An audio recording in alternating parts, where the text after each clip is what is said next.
ہے کہ ظالم کی پناہ میں آ جائیں تو اچھا ہی ہے۔ پہلے تو ہم یہ سنتے تھے کہ یہ سیاسی پارٹیاں در بدلو ادھر سے ادھر ہوتی رہتی ہیں، ادھر سے چھوڑ کر ادھر، ادھر سے چھوڑ کر ادھر، لیکن اب حالات یہ بھی آنے لگ گئے میرے عزیزوں، کچھ بنام علماء بھی سامنے آ رہے ہیں جن کے چہروں پر داڑھی بھی ہے، سروں پر ٹوپی بھی ہے اور جبہ بھی ہے، اور آگے میدان میں آ رہے جن کے فالوورز بھی ہیں، جن کے ماننے والے لوگ، جن کو سننے والے لوگ بھی ہیں، آگے آ کر کے وہ اب مسلمانوں کو یہ تسلی دینے لگ رہے ہیں کہ مسلمانوں ڈرو مت، بی جے پی بھی اچھی ہے، آر ایس ایس بھی اچھا ہے۔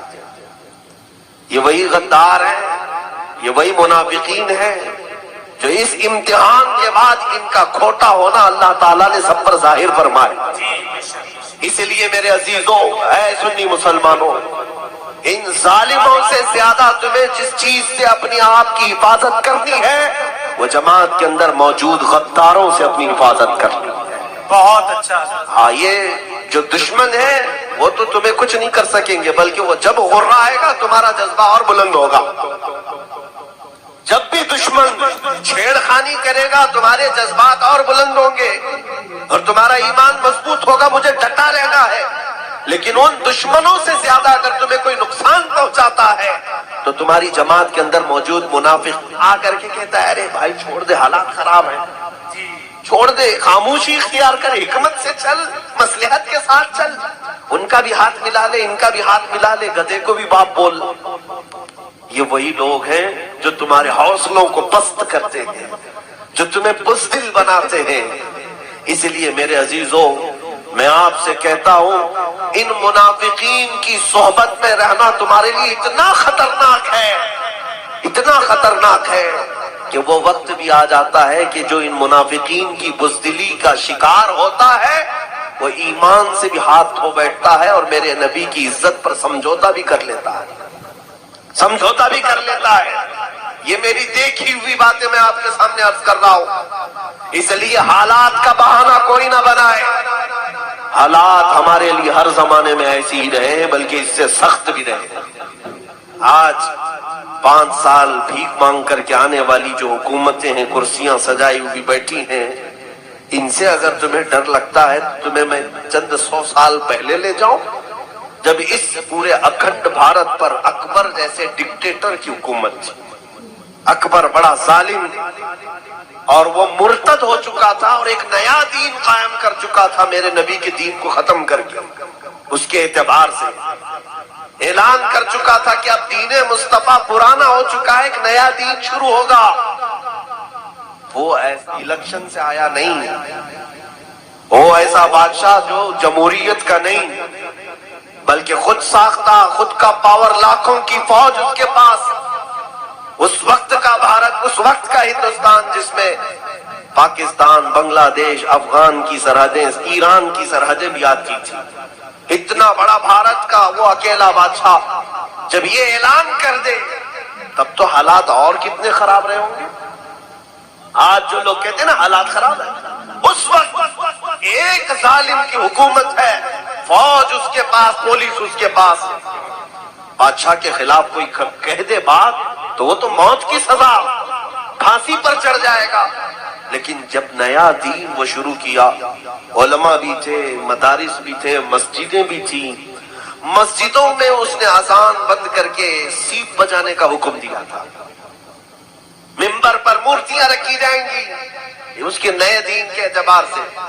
لیکن جانتے ہو آج حالات خراب ہونے اور مصلحت اور حکمت کی بات کرنے والوں سے میں کہتا ہوں چند 100 سال پہلے جاؤ، اس اکبر جیسے ڈکٹیٹر اور ظالم کے زمانے میں یہ کہہ کر کے علماء خاموش نہیں بیٹھے کہ حالات بہت خراب ہے، ظالم کی حکومت ہے، بلکہ اس کے ظلم کے باوجود بھی منبر سے برسر اعلان ایک مجدد اٹھتا ہے جسے احمد فاروقی سرہندی کہا گیا، اور نعرہ بھی لگایا کہ اگر اس دھرتی پر کوئی دین باقی رہے گا تو مصطفیٰ کا دین رہے گا، اسلام کے نام پر جو رہے گا وہ دین محمد ہی رہے گا، کسی اکبر کا لایا ہوا دین نہیں چلے گا۔ اس پاداش میں مجدد الف ثانی کو گوالیار کی جیل میں بند کر دیا گیا، 8 سال تک جیل میں رہے، بادشاہ نے ان علماء کو قید کر دیا، تو کیا یہ قید ہو جانے کے بعد ان کا مشن اور ان کی تحریک بند ہو گئی؟ نہیں، مجدد صاحب 8 سال تک گوالیار کی جیل میں رہے، اور جب 8 سال کے بعد معائنہ کرنے کے لیے گئے تو تقریباً 700 مجرم اور قیدیوں کو تو وہ عالم بنا چکے تھے۔ وہاں پر درس قرآن دیتے تھے، تفسیر پڑھاتے تھے، حدیث پڑھاتے تھے۔ ارے جیل نہیں، عشق رسول کا مرکز بن چکا تھا۔ ہاں، تم اگر عاشقوں کو چھوڑو گے وہ جہاں بیٹھیں گے وہیں دیا روشن کریں گے، جہاں چراغ بجھاؤ گے کوشش کرو گے اللہ تعالیٰ وہیں سے چراغ روشن کرے گا۔ آپ ان باتوں کو سمجھیں۔ میں اکثر کہا کرتا ہوں، بریلی والے آپ کے پاس تاریخ موجود ہے۔ مراد آباد شہر کتنا دور ہے آپ سے؟ بہت قریب ہے۔ مراد آباد شہر کا ایک مجاہد ایسا جس کا نام تعظیم سے اعلیٰ حضرت بھی لیا کرتے تھے، سبحان اللہ، وہ کون ہے؟ علامہ کفایت علی کافی رحمۃ اللہ علیہ۔ اعلیٰ حضرت فرماتے ہیں نعت، بہت سارے لوگ نعت لکھتے ہیں، بہت سارے لوگ حضور کی بارگاہ میں اشعار لکھتے ہیں۔ وقت کا مجدد امام احمد رضا فاضل بریلوی یہ فرماتے ہیں اگر میں کسی کی نعتیں سنتا ہوں تو میرے مرحوم بھائی امام زمن حسن رضا بریلوی کی یا تو مولانا کفایت علی کافی، سبحان اللہ، اعلیٰ حضرت جن کی نعتیں سنتے ہوں وہ کفایت علی کافی۔ ہاں، وہ ایسے ہی معمولی کوئی عام شخص نہیں تھا، ایسا عالم ربانی کہ جس سے پورے انگریز تھراتے تھے، خوف کھاتے تھے۔ ایک بات یاد رکھو کہ ان ظالم حکومتوں کو اگر سب سے زیادہ ڈر لگتا ہے تو حق بولنے والے علماء سے ڈر لگتا ہے۔ جی بے شک۔ باقی یہ لاکھوں کی فوج ہزاروں کی تعداد سے گھبراتے نہیں، ان کو مار بھی دیتے ہیں، کاٹ بھی دیتے ہیں، لیکن ان کو پتا ہے ایک عالم حق بولنے والا اگر زندہ رہا تو پھر یہ کروڑوں کو بیدار کر دے گا۔ کفایت علی کافی کو اس بات کے لیے انگریز بار بار پریشان کرتے رہے کہ آپ ہماری حکومت کے خلاف نہ بولیں، آپ خاموش ہو جائیں، ہم آپ کو اپنی حکومت میں عہدہ دے دیں گے، ہم آپ کو نذرانے بھیجا کریں گے، تحفے بھیجا کریں گے جیسے دوسروں کو بھیجتے تھے۔ لیکن کفایت علی کافی وہ عاشق رسول تھے، فنا فی الرسول تھے، سودے بازی نہیں کی۔ جانتے ہو ایک عالم کو گرفتار کرنے کے لیے کتنے انگریز آئے تھے؟ 3000 انگریز آئے تھے۔ اسی سے اندازہ لگتا ہے کہ رسول پاک صلی اللہ تعالی علیہ وسلم کی بارگاہ کا تربیت یافتہ جو ادنا بھی ہوتا ہے وہ پوری دنیا کا شیر ہوا کرتا ہے، اسے پکڑنے کے لیے بہت سارے کتے آتے ہیں، اس بات کو یاد رکھیں۔ 3000 لوگ آئے گرفتار کرنے کے لیے اور گرفتار کر کے لے گئے، وہ بھی یوں ہی نہیں، کسی غدار اور منافق کی مخبری کی وجہ سے۔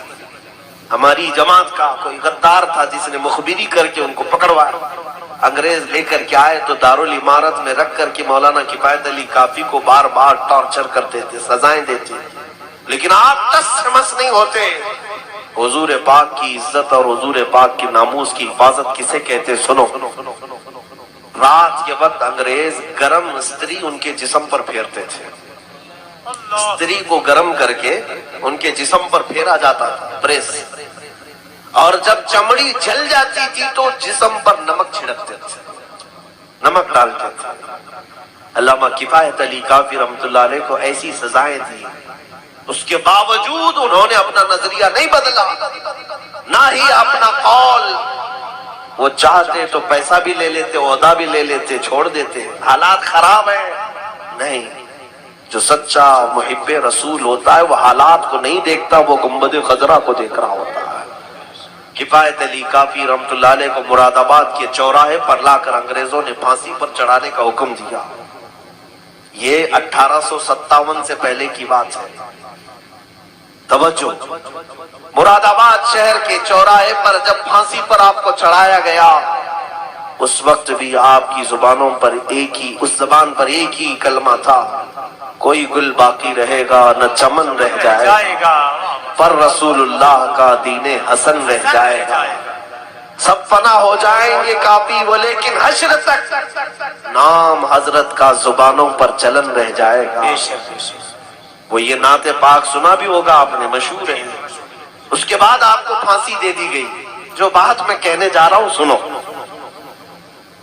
علامہ کفایت علی کافی کو پھانسی دے کر، یہ ظالم بھی میری باتیں ہر چیز کوٹ کرتے ہیں، ابھی میڈیا چلائے گی دیکھیں. ہاں یہ دجالی میڈیا یہاں سے کٹنگ کریں گے، یہاں سے نکالیں گے. بھڑکاؤ مولانا، پاکستانی مولانا، آتنکوادی مولانا، تمہارے سرٹیفکیٹ کی ہمیں ضرورت نہیں. تم چاہے دہشت گرد بولو، آتنکواد بولو، ٹیررسٹ بولو، تم دلال ہو، جو کچھ کہنا چاہو کہہ لو. ہم جو کرتے ہیں وہ میرے مصطفیٰ کی عنایتوں سے ہے. ہماری نظروں میں سند تمہاری کوئی معنی نہیں رکھتی. الحمدللہ ہم سچے مسلمان کل بھی تھے، آج بھی ہیں اور انشاءاللہ رہیں گے. میں جو بات کہہ رہا ہوں، کفایت علی کافی رحمت اللہ علیہ کو پھانسی دینے کے بعد 8 دن تک یہ جشن منائے تھے. مولوی ختم ہو گیا، جو لوگوں کو بلاتا تھا تو ہزاروں جمع ہو جاتے تھے، اس کی بات میں اثر تھا. اب کون جمع کرے گا انہیں؟ نبی کے نام پر جب کفایت علی کافی پکارتے تھے تو ہزاروں کا مجمع اکٹھا ہو جاتا. کہاں سے لوگ آتے پتہ نہیں چلتا. جب انگریز 8 دن تک جشن منا رہے تھے، ختم ہو گیا. مولوی کو ہم نے پھانسی پر چڑھا دیا. جو لوگوں میں جان بھرتا تھا، لوگوں کو اٹھاتا تھا، لوگوں کو بیدار کرتا تھا، اسے پھانسی کے پھندے پر چڑھا دیا گیا. لیکن ان ظالموں کو پتہ نہیں قانون قدرت کیا ہے. رب ذوالجلال کا قانون اس دین کو چلانے کے لیے ایسا ہے. تم ادھر مراد آباد شہر میں کفایت علی کافی کو پھانسی دے رہے ہو، پڑوس شہر میں مولا امام احمد رضا کو پیدا کر رہا. ایک عاشق رسول کو تم نے سولی پر چڑھا کر کے یہ تصور کر لیا کہ آپ لوگوں کو عشق کے جام پلانے والا چلا گیا. لیکن اللہ کریم نے ایسا عاشق رسول دوبارہ پیدا کیا کہ وہ اٹھا تو صرف بریلی نہیں، نہ مراد آباد، نہ ہندوستان، بلکہ عرب نے، عجم نے، افریقہ کے صحراؤں میں بھی یہ بات گونجنے لگ گئی. مصطفیٰ جان رحمت پہ لاکھوں سلام، شمع بزم ہدایت پہ لاکھوں سلام، ڈال دی قلب میں عظمت مصطفیٰ. کہ ہر بچہ پکارتا ہے آج سیدی اعلیٰ حضرت پہ لاکھوں سلام. اس مجدد نے ایسا جام پلایا. اگر میں کہتا ہوں تقریریں سننے کا موقع نہیں ملتا تو ذرا ہدایت بخشش پڑھ لیا کرو، اعلیٰ حضرت کے کلام سن لیا کرو. تمہارا ایمان بیدار ہو جائے گا، تمہاری قوت عشق میں اضافہ ہو جائے گا. ہو سکتا ہے آج تقریروں کا رواج الگ ہو گیا ہے، خطابت کے رواج الگ ہو گئے ہیں، نپے تلے انداز میں الفاظ کو سجا سجا کر کے بیان کرنا نہیں. میرے عزیزو، اعلیٰ حضرت کو اٹھاؤ. اگر کبھی تمہیں بے قراری ہو، بے چینی ہو، اعلیٰ حضرت کو پڑھو، وہ تمہیں ایسا جام پلائیں گے اگر آنکھیں بند کرو تو صرف گنبد خضرا ہی نظر آنے لگے. ان کے نثار کوئی کیسے ہی رنج میں ہو، جب یاد آ گئے ہیں سب غم بھلا دیے ہیں. ان کی مہک نے دل کے غنچے کھلا دیے ہیں، جس راہ چل دیے ہیں کوچے بسا دیے ہیں.